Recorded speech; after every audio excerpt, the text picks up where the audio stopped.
Hello, tiny humans, and welcome back to another episode of Read With Me, Mr.D. I'm your host, Mr.D, but you can call me Mr. D. I said hello at the beginning of this episode, but what I should have said was, hey y'all, because today's episode is dedicated to the great state of Texas. Yahoo! But before we get into it, I want to dedicate this episode to 3 amazing classrooms in the state of Texas. A big hello to Mrs. Lopez's 4th grade class at Walnut Glen Academy for Excellence in Garland, Texas. Mrs. Rossmeyer's 4th grade class at Wilderness Oak Elementary in San Antonio, Texas. And Mrs. Pecor's kindergarten class at Oak Point Elementary in Little Elm, Texas. Texas is a big old state, and there's a lot to talk about. Let's get into some facts.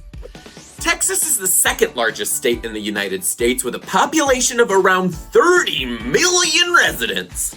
Texas is also known as the Lone Star State because in 1836, Texas declared itself as its own independent nation, which is why the Texas flag has one single star on it, aka the Lone Star.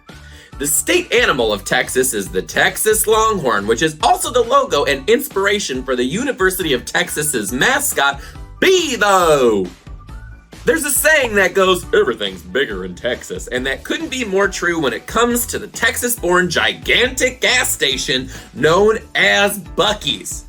I recently visited my first Buc-ee's in Katy, Texas, and here's some of the things I found there. A grill, a couch, a brisket sandwich, Buc-ee's beaver nuggets, which are amazing, by the way. Don't tell your dentist. Christmas pajamas, a bird feeder, chicken feed, soap, candles, 1,000 different flavors of ices, a bucket of bacon grease, frozen crawfish, fudge, and something called boudin. Let me tell you what, if you can't find it at Buc-ee's, you can't find it in Texas. Texas is also home to many, many farms, which is why I picked today's book, Clack Moo, Cows That Type, by Doreen, Cronin, and pictures by Betsy, Lewin. Let's get into it, shall we? Farmer Brown has the problem. His cows like to type. All day long he hears, click, clack, moo, click, clack, moo, clickety, clack, moo. At first, he couldn't believe his ears. Cows that type? Impossible! Click, clack, moo, click, clack, moo, clickety, clack, moo. Then, he couldn't believe his eyes. Dear Farmer Brown, the barn is very cold at night. We'd like some electric blankets. Sincerely, the cows. It was bad enough that the cows had found the old typewriter in the barn. Now they wanted electric blankets? No way, said Farmer Brown. No electric blankets. So the cows went on strike. They left a note on the barn door. Sorry, we're closed. No milk today. No milk today, cried Farmer Brown. In the background, he heard the cows busy at work. Click, clack, moo. Click, clack, moo. Clickety, clack, moo. The next day, he got another note.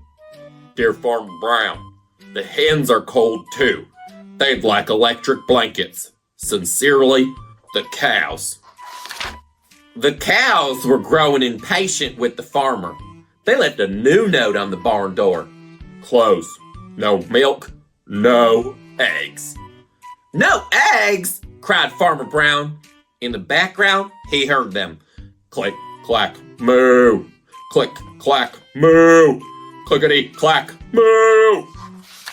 Cows that type? Hens on strike? Who ever heard of such a thing? How can I run a farm with no milk and no eggs? Farmer Brown was furious. Farmer Brown got out his own typewriter. Dear cows and hens, there will be no electric blankets. You are cows and hens. I demand milk and eggs. Sincerely, Farmer Brown. Duck was a neutral party, so he brought the ultimatum to the cows. The cows held an emergency meeting. All the animals gathered around the barn to snoop, but none of them could understand moo. All night long, Farmer Brown waited for an answer. Duck knocked on the door early the next morning. He handed Farmer Brown a note.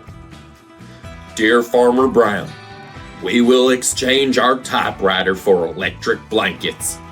Leave them outside the barn door, and we will send Duck over with the typewriter. Sincerely, the cows. Farmer Brown decided this was a good deal. He left the blankets next to the barn and waited for Duck to come with the typewriter. The next morning, he got a note. Dear Farmer Brown, the pond is quite boring. We'd like a diving board. Sincerely, the ducks. Click, clack, quack. Click, clack, quack. Clickety, clack, quack. I love this book. Not all books need a message. Some of them are just fun to read, which is why I absolutely love to pick this one up over and over and over again. I hope you guys enjoyed Click, Clack, Moo, Cows That Type as much as I did. Make sure that you or your teacher or your parent subscribe to the page, and we'll see you next time for another Read with me, Mr. D. Bye, guys.